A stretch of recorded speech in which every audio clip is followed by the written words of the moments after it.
Good evening.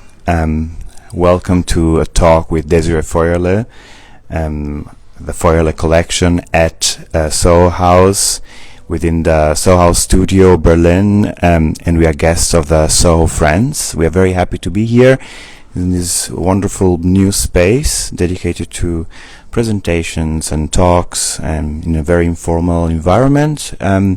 Tonight we are going to talk about the Feuerle concept and the vision of the founder of the Feuerle Collection. Désiré Feuerle will talk about his project, and the title of this talk is How to Show the Soul of an Artwork, which is also the title of a conference, a lecture given as a guest lecturer by Désiré Feuerle at the Hong Kong University some time ago. And so we are entering into the contents and vision of a collector and curator, and with a very artistic mind, who created a very unique space in Berlin. He will tell everything about it.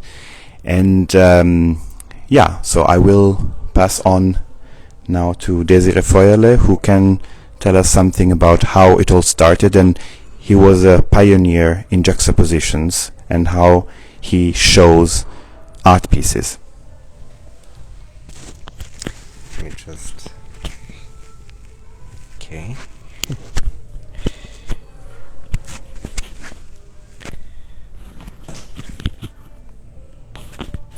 Hello. Is it okay? Can I be heard? Okay. Hello. I mean, it's first time here. We could talk in Soho House. And normally, I used to do this in universities and in Asia. As I'm a big lover of Asia, and for me, it is very important. That's what I said the last time. I was speaking about how to show the soul of an art piece. I did it in Hong Kong University, as I think it is very important. It was very important for me to give an idea to people. It was master students, who have really been learning fantastic things, but I think the reality in life is something different, and I thought it was interesting to give them an idea. For example, when you enter in a room, what I told them, the most important is to see the problems of a room.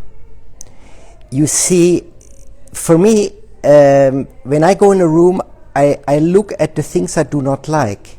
And when there are too many things I do not like, I would decide not to do an exhibition or not to create something there, because you're working against something which is very difficult to regulate. Certain things cannot be regulated.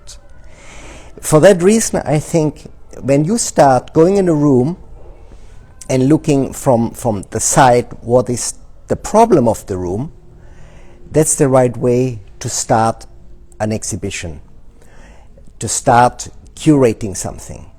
You can also, of course, work with problems, and in our case, as it is a bunker where you see all the pieces, even it's an incredible place, I was entering and I thought maybe this is a problem, but at the end you have to feel the energy and see the potential of a place, and you can turn an energy around in the direction you want it. That's what I think. Not everything. I have seen also places which I did not want to touch because they are too much loaded of too much negative energy, and then I think it's better not to touch it, because it's just not right, certain things to touch when you deeply feel it. And this is the point also. I think doing things with feeling is the essential thing to me, and this is what I try to bring in this collection, to create really an atmosphere for people who have no clue, no idea what kind of culture, what kind of artwork it is. So for that reason we have no labels, and I want the people who enter are, how can I say, are feeling the pieces, are seduced by the beauty, by the atmosphere, and this is what I tried there. And then also the light, the installation, the emptiness, that you can digest also what you have seen, and you're not walking directly in the next piece, and you feel the room and feel the whole atmosphere deeply inside you. And this is only possible when you walk in this room imaginary thousands of times before. Then you exactly can feel what the people maybe can feel. And of course everybody feels different, but this is the difficult part also. You have to find a formula who works for everybody, or nearly everybody, I would say. Daniele, I mean, just ask me more things. Yes. I mean, one of the aspects which were very interesting also for the press, because we have opened 2016 in Berlin, and ever since the opening we had many visitors also from the professional world. Maybe I take the microphone. Sure. It's easier to be heard. Thank you. From the professional world and from the press. And one of the things they all found very interesting is this synesthetic approach, which is based on the fact that you integrate different senses. Before the discovery of the collection, people have to pass through a special room. This idea is very unique. So it is the result of your work. How did you choose this? Sorry, can you... How did you choose to have a sound room, the beginning of your tour, of the exhibition, through a sound room?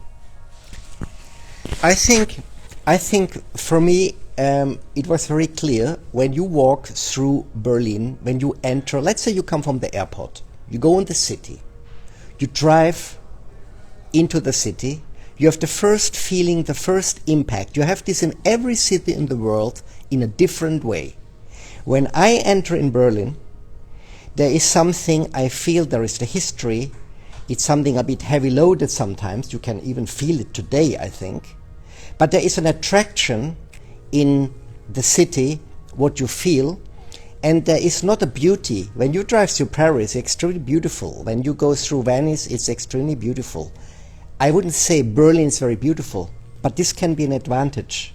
I really think cities who are too beautiful are not creative for artists, and not creative, or I would say in a different way, they are helpful or can be helpful to install something. So you see it different when you have the roughness of the city, how Berlin is. So people come from the city, go in our space. Important is also, one of the things is the people who work there. Who is greeting you? How they greet you? Do they close the doors loud or without a noise? Are they polite? Are they smooth? I think this is very important to me, because you have to contrast it with the roughness of this building, which was a former telecommunication bunker. Something very rough. Berlin is also something rough in a way. It's not a fine city, but this is interesting. For me it was interesting because I collect something very sensitive, very refined, and to find this in contrast with the roughness of the building, that's attractive. Plus, I thought, how can we make this feeling stronger? How can we bring people in the world I want to have them? So I was thinking it's essential to go through a smaller room and have music there. For that reason I was thinking very long which kind of music, and John Cage is the perfect music. After thinking very long and trying many things, I thought this is the perfect thing to have music by John Cage to bring the people really down. It's like in Germany you say eine Schleuse, a kind of it cleans you before you go through the corridor where you have the possibility to look at the collection. And I think it's something which is working, and it was very, very important for me that it really works for everybody. And I feel the people when they go, most people, even they have it brings the people really in another world. They calm down, and they are suddenly very different, feeling the pieces. And when they come up and you see them, how they leave, you change them in this time. Maybe they do not even realize, many realize, but this, I think, in our time, where everything is dominated from mobile phones, everything, we think we don't have a moment, we don't have, you live permanent with this little machine in your hand. Most people do. And it's a beautiful moment, I think, to disconnect. I think it's good for everybody. And in our space, as we ask them to close it, they naturally experience a time without this machine, the iPhone, which has really changed completely our life. And I think it's healthy, and it's really an experience for everybody. Feeling things, trying to feel, trying to be more animals have an instinct, or they do natural things. And that we go to this natural instinct back, I think in our time, this is something very healthy and good. I gave you a long answer, but I think it's, you understand a bit what was for me really important to bring in. And then when people enter after the sound room, they see an incredible light design around pieces which are marvelous in themselves, but then they see a very refined light design. How do you curate light, which describes so well the pieces? I think the first thing is, again, it's like, how would you promote a friend when you see the qualities? And we don't only have qualities. The same in art pieces. There are very few art pieces who are good in everything, wherever you look. This is quite unique. It exists. But normally, an art piece, even the best ones, especially in sculpture, I sometimes feel you have to bring something out. So, when a sculpture, give you an example, when you have an Asian sculpture, what is more important? The powerfulness of the god, and you show him how strong he is. The all comes from his face, and it transpasses this feeling to the spectator. Or is it more important to see how beautiful and his body is, how excellent, beautiful he's standing there with trained muscles, impeccable body. I would say you have to go to the essence. The entity is a god. He's a powerful god. So you have to feel that. A woman sculpture, a female sculpture, you have to feel the beauty of the woman. So in the light, I would go and try to lighten the quality, what I think is the essence of the piece. And this you find also, not in Asian sculpture. I could look at Michelangelo, and there are parts, I think, which are extraordinary. So I would bring that out, so you can enlighten the whole thing, and you can bring the sculpture really, that even a person who would not really see it will stop and look at and think about, and have this piece and this image in the head. And I think this is very important. I think important is you can even, that what I think you can connect yourself with the creator, certain thing, you know, that's what I'm believing in, but it's also a belief, you believe it or not. But I think energy is not lost. When somebody has created something extraordinary, there is an energy, even he is not here anymore. He has left this world. There is an energy who you can connect with. He left here. And there are art pieces which I really can feel deeply connected with the creator. It could be a piece from created today or thousands of years ago, it doesn't matter. And this is something I'm interested in, also in collecting, because this really gives me personally a kick, that I feel the person has created something so unique that we today, for sure at that time, and tomorrow are really enriched having it and feeling it. And the light plays an important role. You put the light just sensitively on that what you want to focus on. But of course, in many museums they don't do it. But I think this is a mistake, and I think it is important to focus on the essence. That's what we do. Maybe for that it's different, and people feel it as something different in our space. Definitely. You already said it at the beginning tonight, but I would like to go back to this aspect. Space plays an incredible role. So yes, light, space, the design of the exhibition, and regarding space and the way light and the pieces interact with the space, the Feuerle Collection has a system of shadows which you also curated, which is very unique, but also an incredible space, so totally unexpected, a lake, an underground lake. Would you like to say something about this?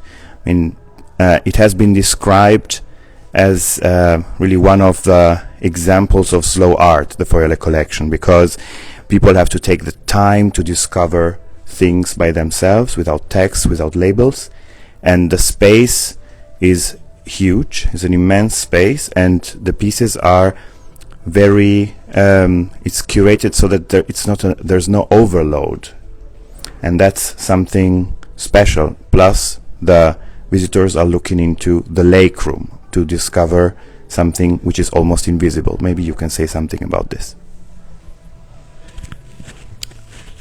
I think one of the things what I thought is important in our collection is to let the people float. The people enter, you really see many things. You can go from one point to the other. You can walk around. You have to feel the space, and suddenly you end up in a space which is the lake room. For me it was very important. It's a space, it's 2,500 square meters. It's very hard to lose 2,500 square meters of exhibition space, I thought at the beginning. But thinking longer, because at the beginning I thought there should be something with water, but I didn't think at the beginning to have it so big. But then I thought it is very important to balance the whole feeling, because I think the pieces, they have such an impact, and the feeling what you have walking around and feeling space and the pieces, it is very important to disconnect in relaxing your eye in water. And also, as I curated it with reflections that you really do not know immediately what you see. It takes you a while everywhere. You know, we have mirrors, and also in the water it's mirrored again. So you are you lose a bit the feeling where you are, and I think that's beautiful. It's an out time for the people, and water is something I think it's always can be very healthy when you use the water in the right way. And for me it was important to look in a kind of, in a just filled water space, looking at the water, has a slightly movement. And with the reflections, it's really something, it's meditative, and it balances what you have seen. Because I think less is more in general. And when you have seen artworks and you look in nature, it's good. And this is nature. It's created nature. It's created a created sculpture that you can float in. And we have people, they sometimes sit only in front of the window looking to the water. And that's wonderful for me. You know, I also think it's not important that the people, for that no labels also, that they say, oh, this is so old and it's so important and whatever. Maybe it was for the Emperor of China, important piece for his birthday. But that's on the side important. That's second important to me. Because I also do not see us as an Asian museum. No, not at all. I have many other interests. But of course, Asia balances me.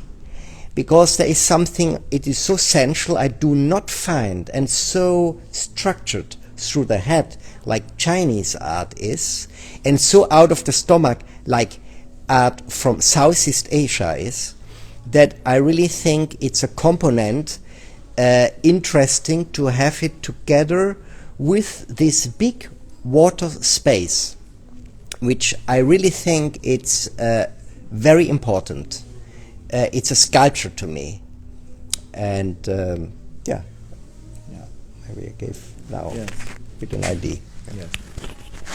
And talking about sculptures and the mirroring and the water, inside of the exhibition in the center there's a very special, unique space, which is both in line with the idea of the synesthetic approach, another sense, which is the olfactory sense, which for you is very important. And it's very important in special terms because the mirrored walls hide the space and somehow make it part of the exhibition space itself. And then again, it's something very important regarding the approach towards visitors. And maybe you can explain also something regarding your discovery of the incense culture and why you have an incense room in the heart of your museum in Berlin, and how you designed it, is starting from the tradition but interpreting in a very contemporary way. I was invited many years ago in Taiwan and in China to incense ceremony. I was very impressed, but later found out how important it was. It was much more important than I thought at the beginning. I thought it's something very special to me, but I didn't know that it was really the most important invitation you could receive from the emperors of China. And normally, the maximum when you do an incense ceremony are 4 people, because the incense, the smell, changes after a few minutes. So when you have more than 4 people, the 5th person would not smell what the first could smell. For that reason, 4. And it was a very intimate, very private invitation from the emperor, and it was also for important monks. And until today, it's something very, very special, because it's very difficult to find this very rare incense. It's incense you prepare. It's priceless. It was originally had the price of gold, but later become much, much, much more important than gold. Already in Chinese time, and today it's many times the value of gold for the gram what you pay. And it's an incense. I mean, of course, there are many incense, but you know, one of the best incense. It's a resin. It grows in the jungle. And the Chinese emperors liked very much the quality from Vietnam. So you have to think, you know, it's a long way until from the jungle in Vietnam this incense arrives to be used.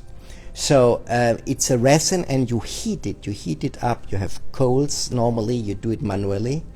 And it takes 2 hours, 2.5 hours. It's very long. When you like it, when you invite it, it's a beautiful thing, when you're interested in it. But normally, for the normal people who have never heard about, who are mistaken it sometimes with ingredient sticks, which is something completely different. The incense, the smell comes out through the oil, and when you burn it, you ruin it. So this is something what I was so fascinated that I worked for, I think from the first moment I saw it and was impressed. It was a time of 10 years working on that.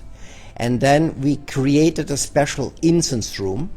And this incense room, then a table was created, a special table, because I thought it's nice to sit on a table. And so in this room you can experience in 45 minutes what you normally need minimum 2 hours for. And this was for me something I thought, I bring something which was so appreciated in China, in Taiwan, until today also Japan, in our world, which enriches really our knowledge and the beauty of essential experience. And so we created this room as something special that people, and we patented it. You know, it was a long process, many years. Only the table took 1 year building time, the different ID. 1 year to build one table with 5 stools for the master and maximum 4 guests. So it's something I'm very proud about, because it worked, because it was my idea. Then we invited the main authority from Taiwan, the main authority incense master from Taiwan, to check it, because I wanted also that he approves my idea, creating this room, making it shorter, making it more contemporary for people to have the possibility to experience that. And finally he introduced it instead of me to the press, which I was of course very happy. Nothing better could happen to me. I thought that he approves it, and I thought it's a fantastic way of experiencing incense.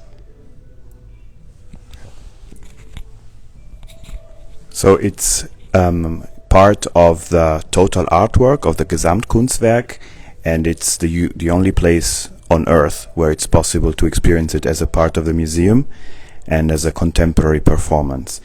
And as you said already, the Feuerle Collection you don't see as a museum for Asian art, but as a contemporary space with a very diverse attention to many aspects, creating a total artwork. And you have juxtapositions. You started as a pioneer in juxtapositions many years ago, and in the Feuerle Collection in Berlin you have very precise juxtapositions, and you also commissioned work for the Feuerle Collection. For instance, Cristina Iglesias' installation is a site-specific installation, which is in a system of juxtaposition on its own, in the upper ground floor of the exhibition. Can you tell us something about the contemporary art at the Feuerle Collection? I mean, I was adding the contemporary art because for me it's very interesting. I tried to do this already when I was, I remember, 17 years old. For example, I went to see frescoes of Giotto in north of Italy, and I thought how beautiful. I looked at it, and then I was a great fan of Yves Klein. I went to the museums, I saw Yves Klein, and I thought, how interesting. There's a different feeling in something which is so different. So at home I tried to look at it. I put postcards from Yves Klein next to postcards from Giotto, and it was amazing. And then I continued. I did this as an exercise for me. I had thousands of postcards, and I tried the similar feeling between most different cultures and pieces. So, and then I started really juxtaposing this in the first exhibition. My first exhibition I juxtaposed was Yves Klein, Beuys, Baselitz and Bryce Marden, together with a very unusual piece from the Vatican. It was a tapestry with a broken spine, and then I juxtaposed it with Gothic to Baroque Madonnas and Pietas. And yeah, it was for me a very interesting exhibition, and indeed it was an interesting exhibition, I would say. And then I really had many other exhibitions, you know, kind of what I thought to create. For me, the creation is interesting. To create in the visitor's eye, putting two, could be three things, next to each other, that you create another vision, another feeling, a melange of all together when you look at it. And it makes many times the antique piece very young, and it makes the contemporary piece timeless. But of course, in that moment, you also see only top quality next to top quality will resist and will not go down, and that's a very interesting thing also, you know. I mean, quality next quality, it's always, you feel it, and when something is not on the same level, it will go down. You see it directly. Is this what I... And Cristina Iglesias. And Cristina Iglesias, yeah, she was the only artist. I know her for a long time. She knows what was interesting to me. I thought the aspect of erotic, what I feel in Chinese furniture, is a certain proudness, an incredible proudness, and beauty and erotism in Chinese furnitures, which to me are sculptures, and I treat them like they would be a sculpture. And I was collecting them because I see them as sculptures. And Cristina Iglesias could, we spoke about it, and she created a work which is as well very erotic, and I think it's yeah, it's a beautiful piece. It's really adding something. Sitting at her sculpture is thought to be sit on this sculpture when you want. You don't have to, but it's very nice, I think, to rest for a moment, to look in the water, look at the sculpture, and continue walk through the rest of the collection. Very nice. So in your interviews with Georgina Adams in the Financial Times or with Susan Moore for Apollo, you are always talking about your love for the erotic part of how you see Imperial Chinese furniture, and that you, as you said now, you curate it as a contemporary piece. And you worked very intensely on the exhibition design. It's all coming from years of thinking and envisioning the space. And to produce this, you also worked with an architect whose name is John Pawson. Maybe you can tell us something about this cooperation. Of course, when the bunker is a beautiful space, it's an attractive space, but it was very important to find an architect who is respecting the building, who is listening to me, because I really think as a collector, you know exactly what is good for the piece. So, and it was, you know, it was a journey of 1 year seeing important and completely unknown as well architects, which I thought could be suitable for this project. And at the end, it was really John Pawson, because John Pawson is for me the most minimal architect, and that's what I just said before, he is listening, and that's very important. A lot of architects can be stubborn, and I think stubborn is not the right way. They want to put their project through instead of creating something with somebody who wants to create something. So I wanted to create something. I need somebody I can create the space with. So it was very important. I had this idea in my head, and John Pawson, it was a kind of, I think he's not he's normally not doing this very often. He said at least he told me he has not done it before. A collaboration, really. And he told me as much the client knows what he wants, it's easier for him. And I can see that, because when you have a very clear idea, you just have to have somebody with you, the architect, who transforms it in the perfect space, perfect for the pieces, instead of perfect to create something, a perfect new space. But why we need a new space when we have an incredible space? And when he came first time, I always felt it like that, but he said what I wanted to hear, in fact. He said, Désiré, this is a monastery. I have the feeling it's like in a monastery. And John Pawson created a very important monastery years before.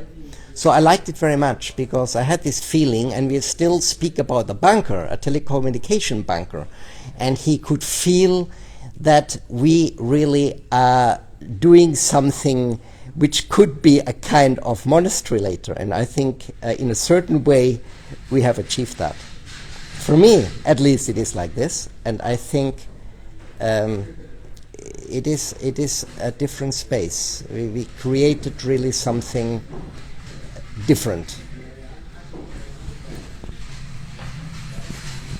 Yes, it has been described as very meditative space in many articles, but also the visitors of the Feuerle Collection, who are very young visitors, no? You can tell us something about this. Experience it as a mixture of super contemporary and very meditative space. Very young visitors coming to the Feuerle Collection. Absolutely. I mean, you know, you never know before you have done things, the outcome. You can hope, but you never know. So what I was hoping, I thought I really make something different. No labels, not too much explanation. When people want to ask something, they can ask, but let them feel. And I think now we see more and more young people. I would say the average is now maybe 27-year-old visitors, and this is super cool. To me, it's really a reward for my work, I tell you, because what you want more than young people visiting and think it's a cool space, and they come there to enjoy working around, you know, you know, and through enjoyment, interest comes, and maybe also they can learn about the sculpture, but that's not necessary. I have to say this again, it's not necessary. Important is to create a space today. I think that you can disconnect, and it's a cool space. And you know, when people sometimes tell me, our mediators, art mediators, they said, I mean, it's so cool. We had groups. They came now from Bergheim directly to us. I think it's cool. You know, I think it's really a space which is different. It's not. It has also not the, you know, the Schwellenangst. I do not know in English how to call this now, you know. I say it's a museum, and you too much respect from the pieces, you know, and you know. I think it's nice to offer this, and it's a city. Berlin is a cool city for that. I have to say it again. Berlin is attractive for that, through the roughness, through the openness. Nobody is from Berlin in a way. I exaggerate maybe now, but I think more and more people really coming to Berlin. And people like us, what we created here, is the new Berlin. People will appreciate it, I think, abroad, you know, that this new spirit you find really in Berlin, and people who decided for Berlin to create something here. I think that's also an interesting aspect of the city Berlin, what makes city special. Yes, absolutely. And you chose Berlin, as you said, after considering many possibilities. No, you know the world. You travel from Asia to Europe and America. You know many places, and in the end, you decided Berlin. But it could have also become another city. So you came to Berlin for these characteristics. The public chose you. It was a very specific public, young people, and very international Berliners. And actually. We are happy also that there are visitors coming back over and over again. So repeat visitors who bring friends and this word of mouth propaganda. And so what kind of heritage, I mean, your work has been described as groundbreaking, as pioneering. What kind of heritage would you give to young people? How do they have to look at art for you? What do you think is important they do when they look at art? I think important is, first of all, you look at things, you have curiosity. You should have curiosity. And then you just feel them naturally. Like, I would compare it with a park. When you go in the park, are you looking for every tree you want to know, this is this tree, this is this tree? No. You walk through the park, you enjoy the park, you enjoy the beauty of the trees, the beauty of the plants. And then when you're very curious, maybe you ask, I mean, what kind of tree is this? What kind of beautiful flowers it has, you know, and you ask somebody or not. And it's the similar thing, I think, in art. I think it's very important, you know, you let your guide from your feeling. It's what I said also at the beginning. It's important that our instincts come back a bit. It's beautiful to follow our intuition, and you feel good with this piece, or or it disturbs you. It can also be good. Something, it disturbs you, it's nurturing you.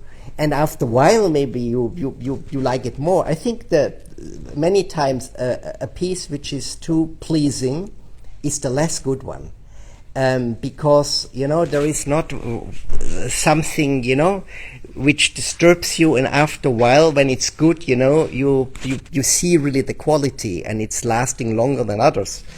But in general, I would say, I mean, what I would say, to experience art, I think, is to be guided and to see beauty. Beauty can be seen in most different things also. It does not have to be only the classic way how we see beauty. Beauty can be something ugly. It can be something shocking. It can be something extreme, what most people would not consider beauty, but there you can find the beauty. And I think we should put this term wider. Beauty. I mean, for me, beauty, I see in many things beauty, and maybe not everybody would agree, but when I explain it and look at it and show full of enthusiasm what I find beautiful in that, a lot of people would say, yeah, maybe you're right, I never thought about. And this is maybe an aspect sometimes it's interesting to be open in general. I think that's the key. To be open and to be curious. Curiosity is important in life, in general, I think. Yeah. So I would like to ask one last question. It's as a collector and curator, you have developed your concept, the vision, the Désiré Feuerle vision through the years, and you have met many artists.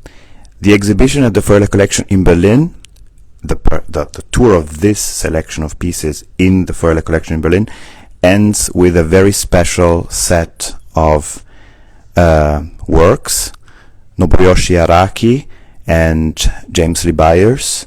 And there is a last piece which is called The Perfect Death, which is a perfect closing of the tour. Would you like to tell us something about your relationship to James Leebers?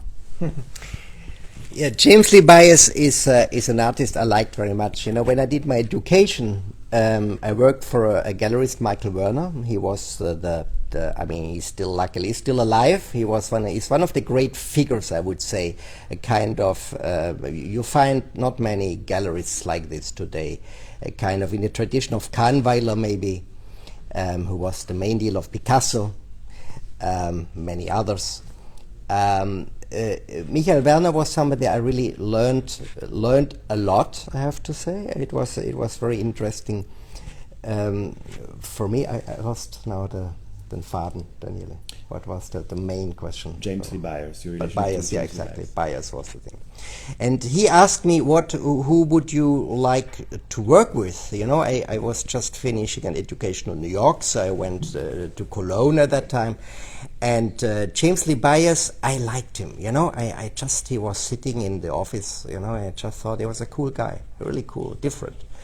And so I, in fact, I was choosing, you know, Polke, I liked very much, but Bias had this magic, and he was a special person, and he was a perfectionist, and I understood him immediately, and I think it was the right person to, he was choosing also me, because he could see I understood him. I was patient with him. Also, you had to be patient with him. With some others, you have to be very patient, I have to say. He was a poet. He was the poet of the art world, I would say. He was a performance artist, doing incredible performances. And well, I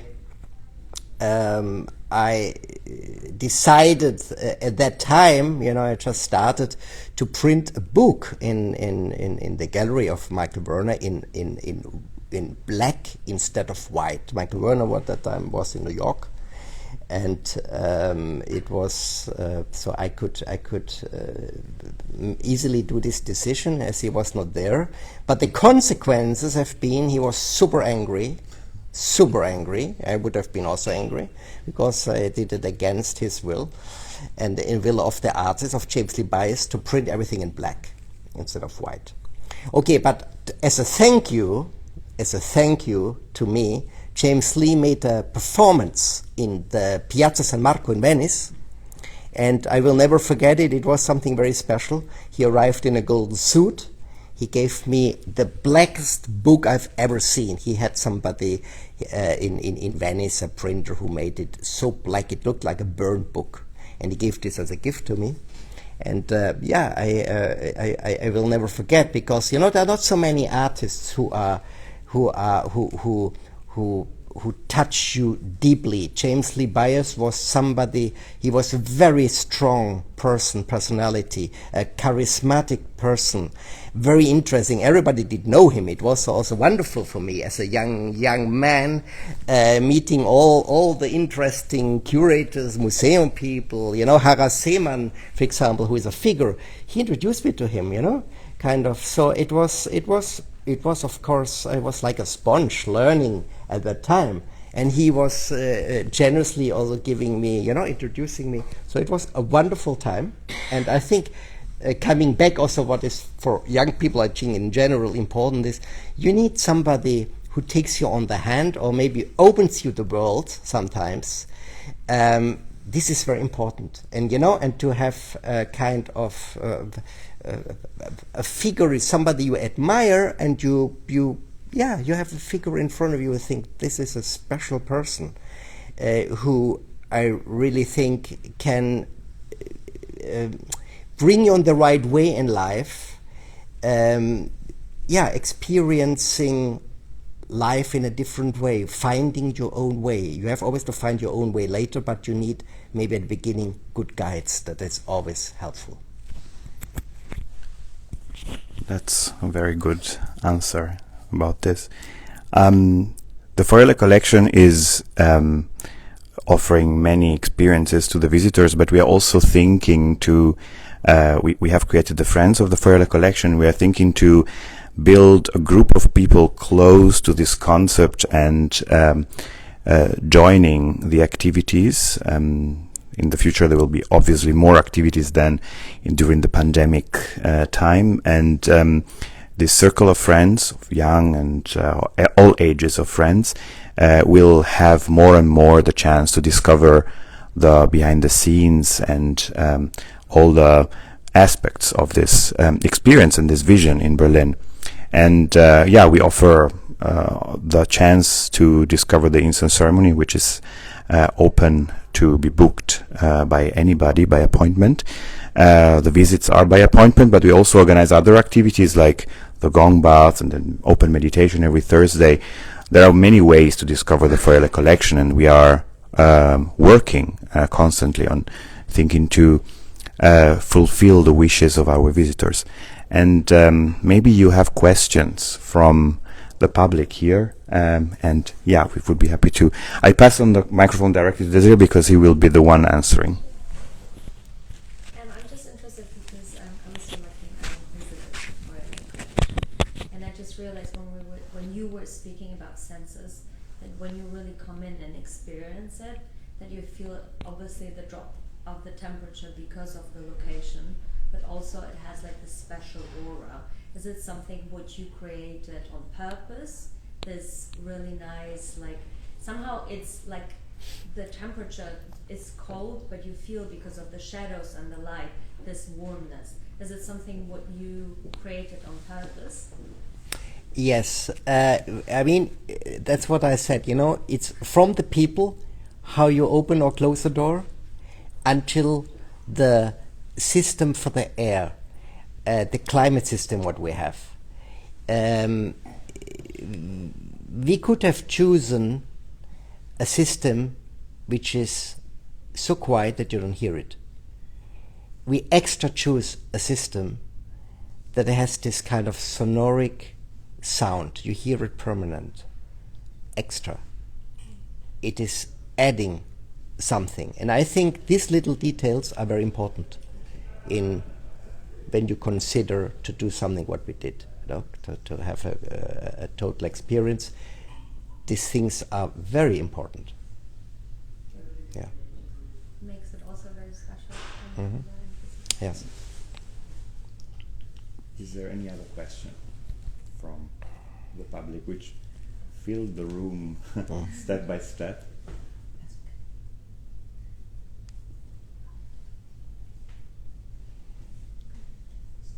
So if there's no further question, thank you so much for coming physically to this talk, and also thank you for watching it online if you did. And yeah, we are looking forward to welcoming you very soon at the Feuerle Collection again.